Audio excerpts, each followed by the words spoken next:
Teologi Corpus Delicti menyatakan bahwa Abraham memberikan kepada Imam Melkisedek persepuluhan, bukan karena perintah Tuhan, tapi karena budaya bangsa-bangsa lain pada zaman itu.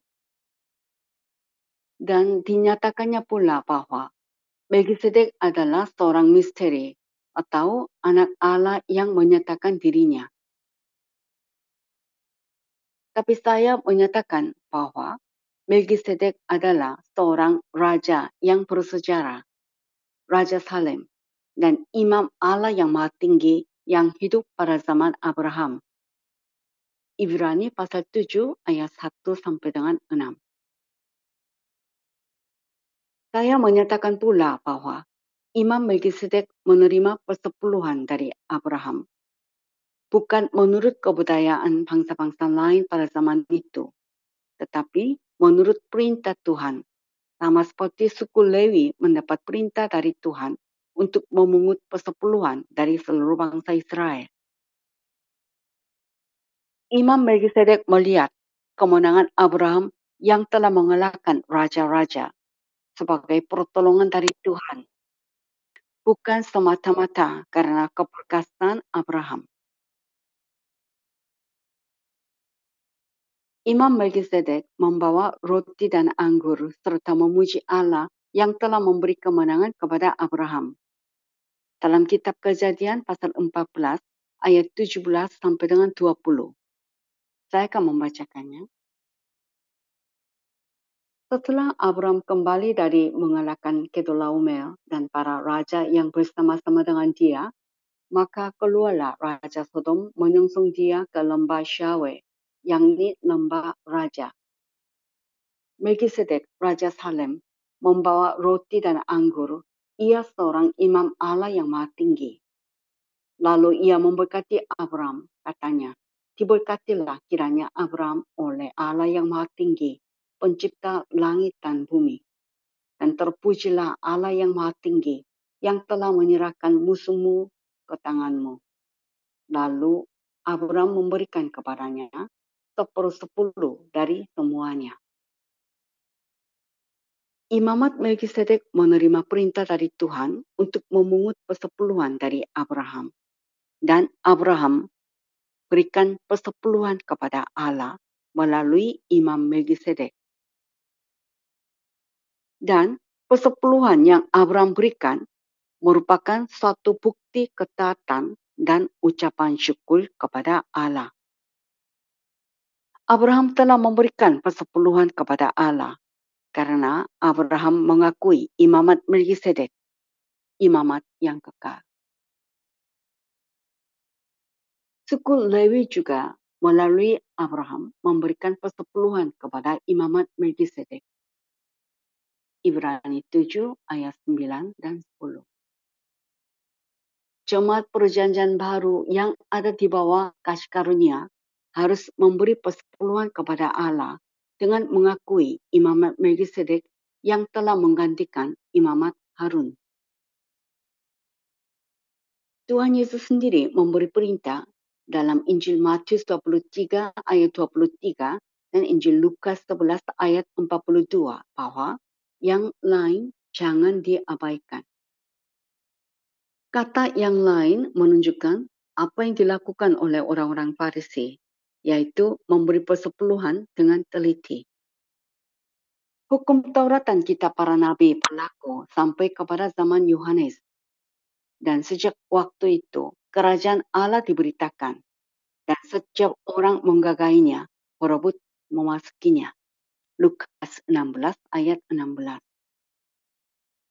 Membayar persepuluhan merupakan ajaran Injil Kerajaan Allah yang diperintahkan oleh Tuhan untuk ditaati dalam sepanjang masa gereja. Bahkan dalam kerajaan 1000 tahun maupun dalam masa langit yang baru dan bumi yang baru, persepuluhan akan tetap dijalankan. Sekarang kita akan membahas bersama Imam Melkisedek dan imamat Melkisedek secara terperinci. Haleluya. Teologi Corpus Delicti menyatakan bahwa Melkisedek adalah orang misteri atau anak Allah yang menyatakan dirinya. Saya menyatakan bahwa Melkisedek bukanlah a man of mystery atau a divine person, anak Allah. Melkisedek adalah orang yang bersejarah yang hidup pada zaman Abraham. Melkisedek adalah seorang raja sekaligus imam Allah yang maha tinggi di bumi. Kita akan membaca mengenai Melkisedek dan imamat Melkisedek serta mengenai persepuluhan. Ibrani pasal 6 ayat 19 sampai dengan pasal 7 ayat 10. Pengharapan itu adalah sauh yang kuat dan aman bagi jiwa kita, yang telah dilabuhkan sampai ke belakang tabir, di mana Yesus telah masuk sebagai perintis bagi kita, ketika ia menurut peraturan Melkisedek menjadi imam besar sampai selama-lamanya. Sebab Melkisedek adalah Raja Salem dan imam Allah yang maha tinggi. Ia pergi menyongsong Abraham ketika Abraham kembali dari mengalahkan raja-raja dan memberkati dia. Kepadanya pun Abraham memberikan 1/10 dari semuanya. Menurut arti namanya, Melkisedek adalah pertama-tama Raja Kebenaran dan juga Raja Salem, yaitu Raja Damai Sejahtera. Ia tidak berbapa, tidak beribu, tidak bersilsilah. Harinya tidak berawal dan hidupnya tidak berkesudahan. Dan karena ia dijadikan sama dengan anak Allah, ia tetap menjadi imam sampai selama-lamanya. Camkanlah betapa besarnya orang itu, yang kepadanya Abraham, bapak leluhur kita, memberikan 1/10 dari segala rampasan yang paling baik. Dan mereka dari anak-anak Lewi yang menerima jabatan imam, mendapat tugas menurut hukum Taurat untuk memungut persepuluhan dari umat Israel, yaitu dari saudara-saudara mereka, sekalipun mereka ini juga adalah keturunan Abraham. Tetapi Melkisedek, yang bukan keturunan mereka, memungut persepuluhan dari Abraham dan memberkati dia, walaupun ia adalah pemilik janji. Memang tidak dapat disangkal bahwa yang lebih rendah diberkati oleh yang lebih tinggi. Dan di sini manusia-manusia fana menerima persepuluhan. Dan di sana ia yang tentang dia diberi kesaksian bahwa ia hidup. Maka dapatlah dikatakan bahwa dengan perantaran Abraham, dipungut juga persepuluhan dari Lewi, yang berhak menerima persepuluhan. Sebab ia masih berada dalam tubuh bapa leluhurnya, ketika Melkisedek menyongsong bapa leluhurnya itu. Kita akan belajar bersama-sama mengenai Imam Melkisedek dan Imamat Melkisedek dalam Ibrani pasal 6 ayat 19 sampai dengan pasal 7 ayat 10. Kristus lebih tinggi daripada Melkisedek dan Abraham dan Lewi. Kristus adalah harapan kita dan perintis kita yang mengantar kita ke surga. Sedangkan Melkisedek sekadar type. Saya baca lagi Ibrani 6 ayat 19. Pengharapan itu adalah sauh yang kuat dan aman bagi jiwa kita yang telah dilabuhkan sampai ke belakang tabir. Lalu ayat 20. Di mana Yesus telah masuk sebagai perintis bagi kita ketika ia menurut peraturan Melkisedek menjadi imam besar sampai selama-lamanya. Di Ibrani 6 ayat 20 ini kata Yesus, di mana Yesus telah masuk sebagai perintis bagi kita. Tuhan Yesus adalah harapan kita yang mengantar kita ke surga sebagai perintis. Sedangkan Melkisedek hanyalah type dari Kristus. Dan karena itu, Kristus bisa menjadi imam menurut peraturan Melkisedek. karena adanya type, itu Melkisedek. Melkisedek adalah seorang raja sekaligus imam Allah yang maha tinggi di bumi. Hal ini dikatakan dalam Ibrani 7 ayat 1. Sebab Melkisedek adalah Raja Salem dan imam Allah yang maha tinggi. Ia pergi menyongsong Abraham ketika Abraham kembali dari mengalahkan raja-raja dan memberkati dia. Arti nama Melkisedek adalah Raja Kebenaran. Arti Melki adalah Raja. Sedek kebenaran. Maka Raja Kebenaran, Melkisedek. Yang memiliki nama Melkisedek, ia adalah Raja Salem. Kalau Salem, nama Salem adalah nama kota Yerusalem yang kuno, yang berarti damai sejahtera.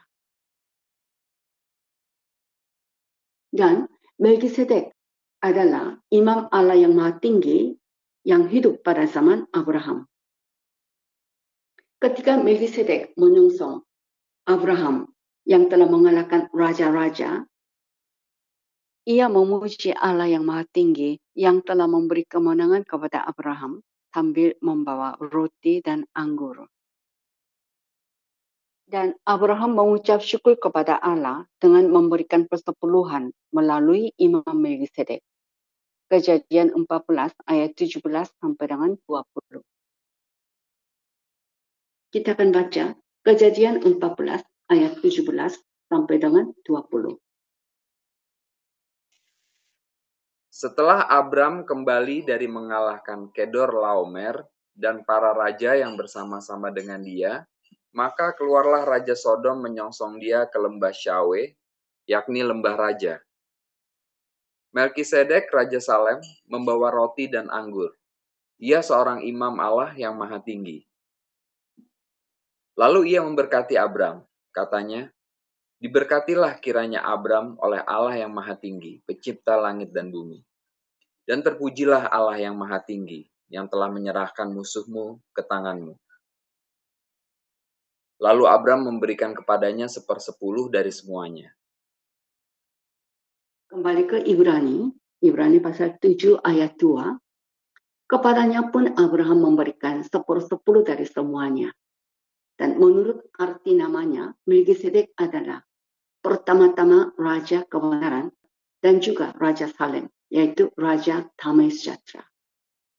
Lalu ayat 3, ia tidak berbapa, tidak beribu, tidak bersilsilah, harinya tidak berawal, dan hidupnya tidak berkesudahan.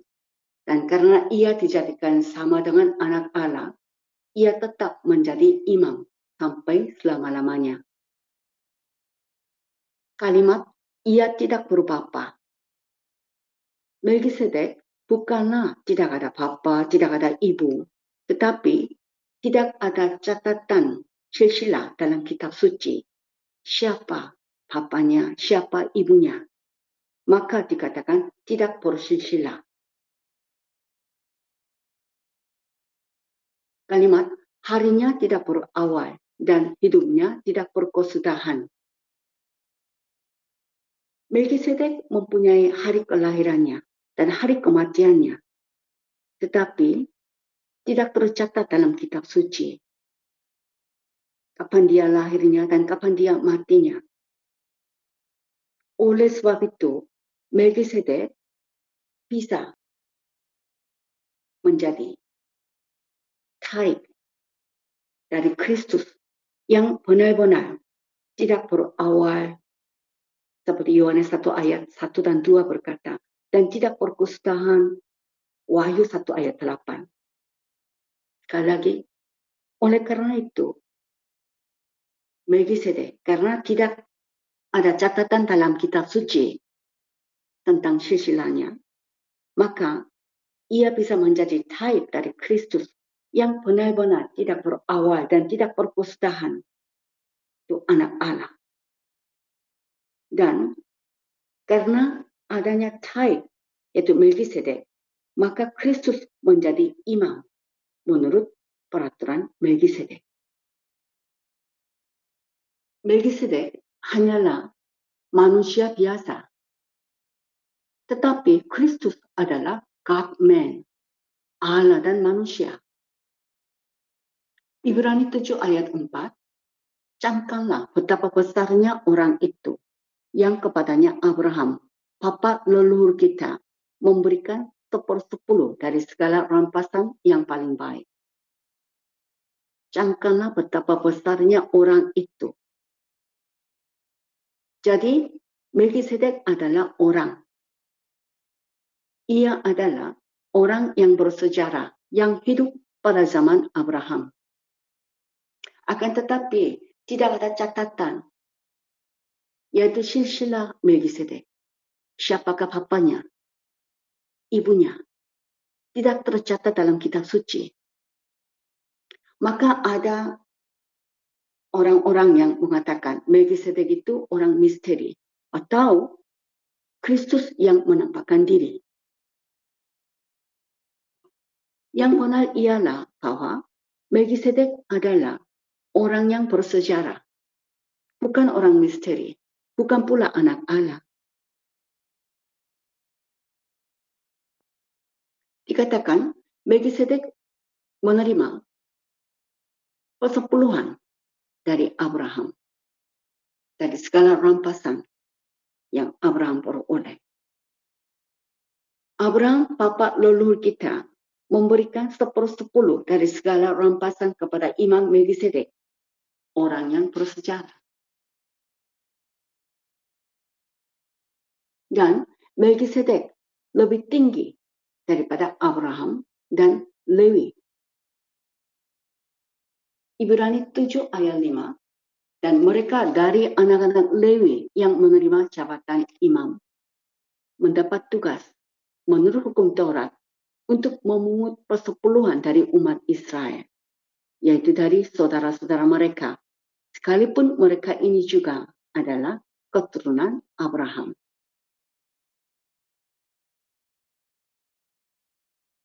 Di sini mendapat dikatakannya, anak-anak Lewi yang menerima jabatan imam mendapat tugas. Tugas ini adalah commandment, perintah. Dikatakan sekalipun mereka ini juga adalah keturunan Abraham. Keturunan Abraham sekalipun atau walaupun adalah keturunan Abraham harus membayar persepuluhan. Jika keturunan Abraham pun diwajibkan membayar persepuluhan, betapa lebih lagi bangsa-bangsa bukan Yahudi, termasuk gereja, seharusnya membayar persepuluhan. Ibrani 7 ayat 6, tetapi Melkisedek yang bukan keturunan mereka memungut persepuluhan dari Abraham dan memberkati dia, walaupun ia adalah pemilik janji. Melkisedek yang bukan keturunan mereka, karena tidak bersilsilah. Jadi Melkisedek yang tidak termasuk dalam silsilah Lewi menerima dari Abraham persepuluhan. Dan orang yang bisa memungut persepuluhan harus seorang dari suku Lewi dan harus bersilsilah suku Lewi. Dikatakan Melkisedek yang bukan keturunan mereka, berarti bukan yang bersilsilah suku Lewi, memungut persepuluhan. Imamat Melkisedek mendapat perintah dari Allah untuk memungut persepuluhan. Sama seperti suku Lewi mendapat perintah untuk menerima persepuluhan dari seluruh suku Israel. Jika Abraham karena mengakui imamat Melkisedek, kepada Imam Melkisedek membayar persepuluhan. Maka keturunan Abraham yang mengikuti jejak iman Abraham, termasuk gereja, harus membayar persepuluhan kepada imamat Melkisedek yang adalah original, imamat original dan imamat yang kekal. Karena imamat Melkisedek telah menggantikan imamat Harun. Melkisedek adalah imam pertama dari imamat Melkisedek dan memungut persepuluhan menurut perintah Allah. Kristus menjadi imam untuk selama-lamanya menurut peraturan Melkisedek. Kita yang adalah keturunan Abraham yang mengikuti jejak iman Abraham harus membayar persepuluhan kepada imamat Melkisedek, yaitu imamat kekal. Dan jika imamat tipikal, yaitu imamat Harun, pun menerima persepuluhan, dan olehnya suku Lewi bisa melayani dengan sepenuh hati, dengan berfokus. Maka imamat kekal, yaitu imamat Melkisedek, memungut persepuluhan. Olehnya, pelayan Injil bisa melayani dengan sepenuh hati, dengan berfokus dalam pelayanan. 1 Korintus 9 ayat 13 dan 14 dan Galatia 6 ayat 6 menjelaskan hal itu. Sekarang kita mau baca 1 Korintus pasal 9 ayat 13 dan 14. Tidak tahukah kamu bahwa mereka yang melayani dalam tempat kudus mendapat penghidupannya dari tempat kudus itu, dan bahwa mereka yang melayani mezbah mendapat bahagian mereka dari mezbah itu? Demikian pula Tuhan telah menetapkan bahwa mereka yang memberitakan Injil harus hidup dari pemberitaan Injil itu. Tuhan menetapkan bahwa suku Lewi yang melayani di Bait Suci dan para imam menerima persepuluhan dari seluruh suku Israel untuk penghidupan mereka. Demikian pula, Tuhan telah menetapkan bahwa mereka yang memberitakan Injil harus hidup dari pemberitaan Injil itu. Kita baca Galatia 6 ayat 6. Dan baiklah dia yang menerima pengajaran dalam firman, membagi segala sesuatu yang ada padanya dengan orang yang memberikan pengajaran itu. Kita baca 1 Timotius pasal 5 ayat 17 dan 18. Penatua-penatua yang baik, pimpinannya patut dihormati 2 kali lipat. Terutama mereka yang dengan jerih payah berkhotbah dan mengajar. Bukankah kitab suci berkata, janganlah engkau memberangus mulut lembu yang sedang mengirik. Dan lagi, seorang pekerja patut mendapat upahnya. Sekarang kita kembali ke Ibrani pasal 7 ayat 7. Memang tidak dapat disangka bahwa yang lebih rendah diberkati oleh yang lebih tinggi. Abraham dan Lewi membayar persepuluhan kepada imamat Melkisedek yang masih ada untuk menerima persepuluhan dari anak-anak Abraham. Ibrani 7 ayat 8. Dan di sini manusia-manusia fana menerima persepuluhan. Dan di sana ia yang tentang dia diberi kesaksian bahwa ia hidup.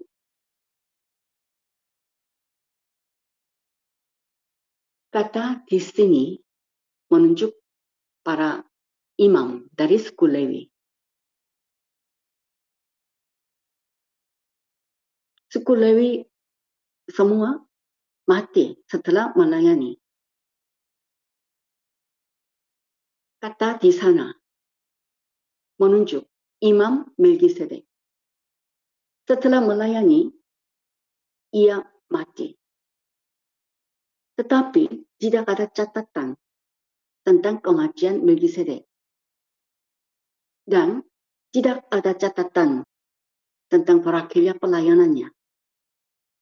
Maka disebut tentang dia diberi kesaksian bahwa ia hidup. Jika orang-orang yang akan mati menerima persepuluhan, betapa lebih lagi ia yang diberi kesaksian bahwa ia hidup menerima persepuluhan. Jika suku Lewi, imam-imam yang sementara, telah menerima persepuluhan, betapa lebih lagi para pelayan Injil, imam-imam yang kekal menerima persepuluhan. Sekarang Ibrani 7 ayat 9. Maka dapatlah dikatakan bahwa dengan perantaraan Abraham dipungut juga persepuluhan dari Lewi yang berhak menerima persepuluhan. Suku Lewi adalah yang berhak menerima persepuluhan.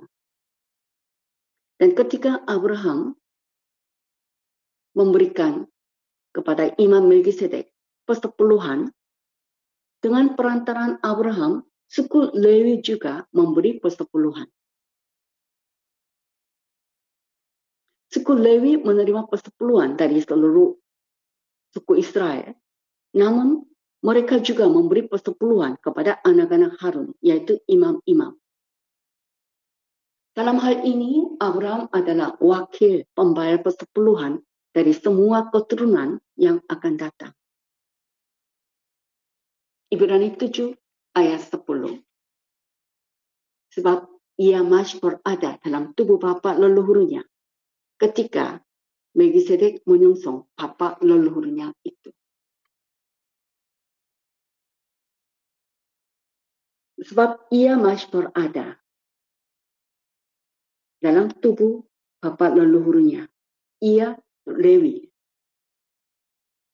Ketika Melkisedek menyongsong bapa leluhurnya itu, Abraham. Abraham membayar persepuluhan kepada Imam Melkisedek. Hal ini menandakan bukti ketaatan serta ucapan syukur Abraham kepada Allah. Serta Abraham mengakui imamat Melkisedek, imamat yang kekal. Kita, keturunan Abraham yang mengikuti jejak iman Abraham, harus membayar kepada imamat Melkisedek persepuluhan. Abraham membayar persepuluhan kepada Imam Melkisedek. Bukti ketaatan dan ucapan syukur kepada Allah. Dan mengakuinya imamat Melkisedek, imamat yang kekal. Maka kita, keturunan Abraham yang mengikuti jejak iman Abraham, juga harus membayar kepada imamat Melkisedek persepuluhan.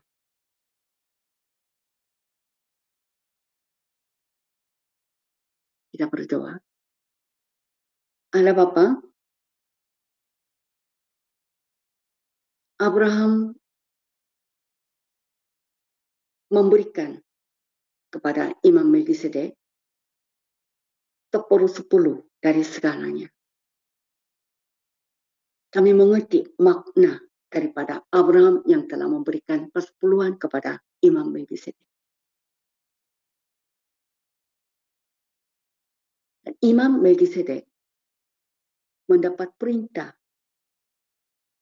dari Allah untuk memungut persepuluhan. Bukanlah dengan sesuka hati mengambil persepuluhan,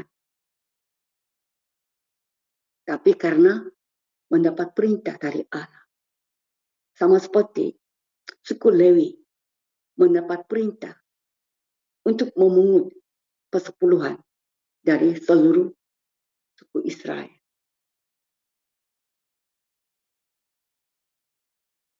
Allah Bapa, kami memahami bahwa Abraham membayar persepuluhan kepada Imam Melkisedek sebagai bukti ucapan syukur kepada Allah dan juga sebagai bukti bahwa ia mengakui imamat Melkisedek.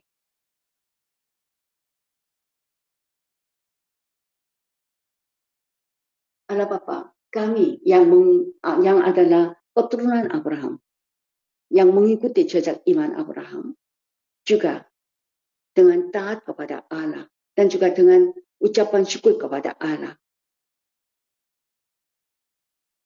Kami mau berikan persembahan persepuluhan dan olehnya kami mengakui imamat Melkisedek. Baik Tuhan Yesus maupun Rasul Paulus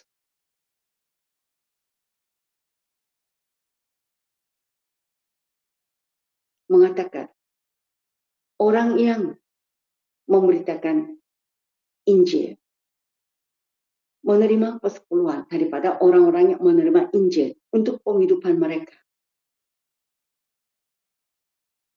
Telah diperintahkan oleh Tuhan Yesus dan juga Rasul Paulus juga mengatakannya. Maka orang yang menerima persepuluhan menerimanya sesuai dengan perintah. Orang yang memberi persepuluhan juga karena taat terhadap perintah Tuhan memberinya.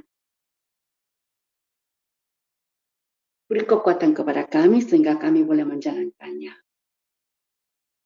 Allah Bapa, kami telah memahami bahwa Melkisedek bukanlah orang misteri, bukan anak Allah. Melkisedek adalah seorang yang bersejarah, yang hidup pada zaman Abraham.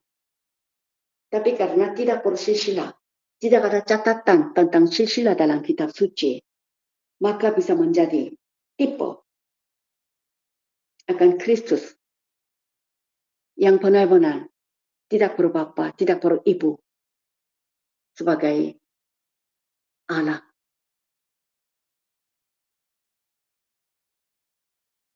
Walaupun sebagai manusia, ada silsilahnya.